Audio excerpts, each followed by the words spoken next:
আজি এটি ভয়ংকৰ দুৰ্ঘটনাৰ পৰা প্ৰাণটো কিবাকে বাচিল। নাইট ডিউটি আছিলে, বাছত আমি সকলোবোৰ খুব ধুনীয়াকৈ পৰিপাটিকৈ বহি আহি আছিলোঁ আৰু আমাৰ বাছখন প্ৰায় 40-50 মানে ঘণ্টাত 40 কিলোমিটাৰ বা 50 কিলোমিটাৰ বেগত আছিলে।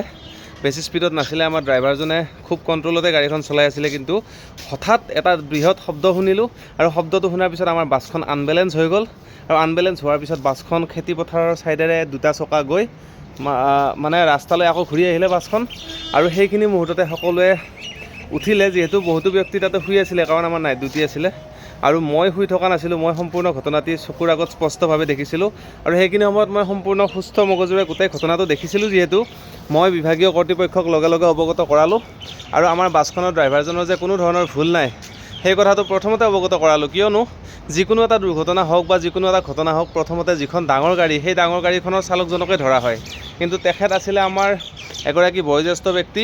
তেখেতৰ বয়স প্ৰায় 53 ইয়াৰ্ছমান হ'ব আৰু তেখেতে বাছখনক খুব ধুনীয়াকৈ সন্তুলন ৰক্ষা কৰি আমাৰ এই 50 জন বা 40 জন যিকেইগৰাকী ব্যক্তি বাছখনত বহি আছিলে তেওঁলোকৰ জীৱনটো ৰক্ষা কৰিলে আৰু খেতিপথাৰৰ মাজেৰে হ'লেও বাছখন আনি গছত খুন্দা নমৰাকৈ বা যিকোনো ডাঙৰ হেভি ভেহিকেলত খুন্দা নমৰাকৈ বাছখনক মানে নিয়ন্ত্ৰণ কৰিলে।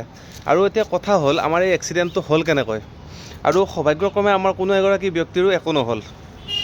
কথাটো হৈছে, আমি যেতিয়া আহি আছিলোঁ সুচাৰুৰূপে ৰাস্তাত ধুনীয়াকৈ বাওঁ ছাইডত বাছখন আহি আছিলে, হঠাতে সন্মুখৰ পৰা এখন বাইক মানে এগৰাকী বাইক আৰোহী খুব জোৰত আহিছিলে, খুব স্পীডত মানে আমাৰ ছাইডত আহি গৈছিলে আৰু বাছখনৰ ড্ৰাইভাৰজন মানে উপায়হীন হৈ গৈছিলে। তেখেতে কি কৰিব কি নকৰিব ভাবি পোৱা নাই আৰু ভাবি নাপায় তেখেতে বাছখনক যিমান পাৰে ছাইডলৈ লৈ গৈছে। ছাইডলৈ লৈ যোৱা স্বত্তেও কিন্তু বাছখনৰ ৰাইট ছাইডত তেখেতৰ খুন্দা লাগিলে আৰু আমি সাৰে থকা বাবে বাছৰ ড্ৰাইভাৰজনক কোনেও একো ক'ব নোৱাৰিলে।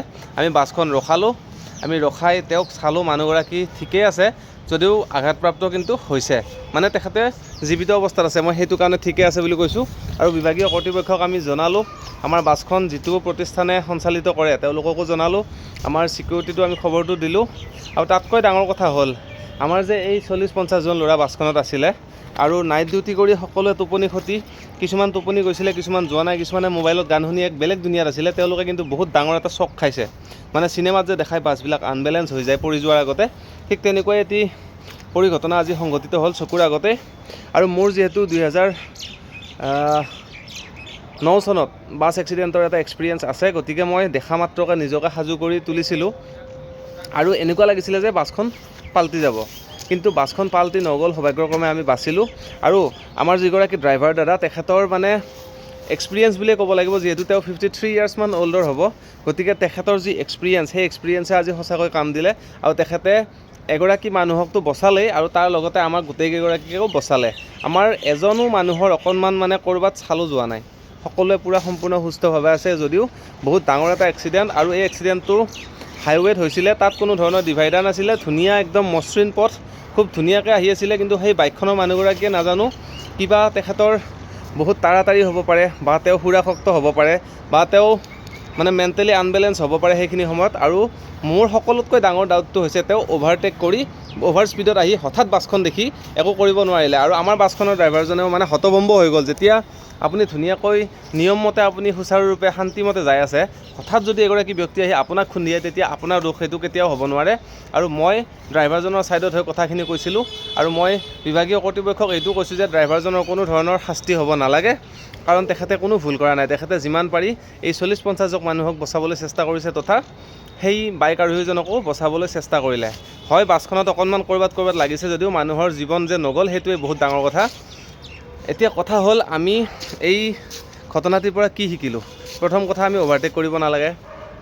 দ্বিতীয় কথা, আমি যদি কিবা পৰিঘটনা মূৰত লৈ ঘূৰি ফুৰিছোঁ, আমি যদি কিবা কথা ভাবি আছোঁ, মাথাটোতে টেনশ্যন লৈ আছোঁ, তেনেহ'লে আমি সেই টেনশ্যনবিলাক ঘৰতেই ল'ব লাগে, ৰাস্তাত লৈ গাড়ী চলাব কেতিয়াও নালাগে, কাৰণ আপোনাৰ লগতে এই বহুকেইজন মানুহৰ জীৱন গুচি যাব পাৰে আৰু এগৰাকী ব্যক্তিৰ ভুলৰ বাবে আন এগৰাকী ব্যক্তিয়ে জীৱনজোৰা জেইল হ'ব পাৰে।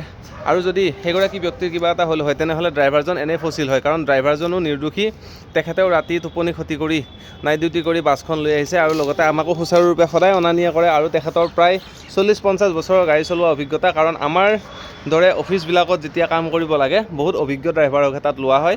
আৰু যিটো কোম্পানীৰ আণ্ডাৰত গাড়ীবিলাক আছে, আমাৰ যিটো প্ৰতিষ্ঠানে গাড়ীবিলাক পৰিচালনা কৰে, তেওঁলোক বহুত ডাঙৰ কোম্পানী হয়, তেওঁলোকৰ সাগৰত সমুদ্ৰী জাহাজো আছে, তেওঁলোকৰ নিজৰ বন্দৰগাহ আছে, ট্ৰান্সপৰ্ট কোম্পানীটো আছেই, গতিকে তেনেকুৱা এটা কোম্পানীত ল'ব লাগিলে তেওঁ বহুত অভিজ্ঞ ড্ৰাইভাৰ, তেখেতৰ কোনো ধৰণৰ ভুল নাছিলে। গতিকে আপোনালোকৰ ঘটনা এটা হোৱা মাত্ৰকে ডাঙৰ গাড়ীখনৰ ড্ৰাইভাৰজনক দোষাৰোপ নকৰিব। সোধ পোছ নোহোৱাকৈ যে ড্ৰাইভাৰজনক মাৰা বুলি কয়, গাড়ীখন জ্বলাই দিয়া বুলি কয়, তেনেকুৱা কোনো কথা নহয়। সদায় শুদ্ধ বিচাৰ কৰিব, ভুল শুদ্ধ কি সেইটো আগতে চাই ল'ব, তাৰপিছতহে আপোনালোকে হাত উঠাব। আৰু হাত উঠোৱাটো একদম ভুল কথা, কিয়নো হাত উঠাব লাগিলে আইন কানুন ব্যৱস্থা আছে, প্ৰশাসন ব্যৱস্থা আছে, তেওঁলোকে নিজৰ নিজৰ দায়িত্ব সুচাৰুৰূপে পালন কৰিব। আৰু আপোনালোকে যিমান পাৰে এনেকুৱা ঘটনাবোৰ হ'লে সদায় সৎ পথত, সত্যৰ পথত থিয় দিব আৰু প্ৰশাসনৰ সহায় ল'ব, বিভাগীয় কৰ্তৃপক্ষক জনাব। আৰু যিগৰাকী ব্যক্তি এই দুৰ্ঘটনাত পতিত হয়, কেতিয়াবা যদি আপোনাৰ চকুৰ সন্মুখত হয়, তেখেতক ততাতৈয়াকৈ হস্পিটেললৈ নিয়াৰ ব্যৱস্থা কৰক। তেখেতৰ জাতি কি, ধৰ্ম কি, তেখেত কোন হয়, কোন ৰাজ্যৰ, সেইবিলাক আপুনি চাই নাথাকিব। প্ৰথমে আপুনি সহায় কৰক, কাৰণ মানৱ ধৰ্ম সদায় প্ৰথমতে আগতে, আৰু মানুহক বচোৱা মানে ভগৱানৰ সেৱা কৰা, ঈশ্বৰ আল্লাহ গডক সেৱা কৰা। গতিকে সকলোৱে মিলিজুলি থাকিব, শান্ত মগজুৰে, সুস্থ মগজুৰে গাড়ীবিলাক চলাব। ঘটনাটি শ্বেয়াৰ কৰিলোঁ।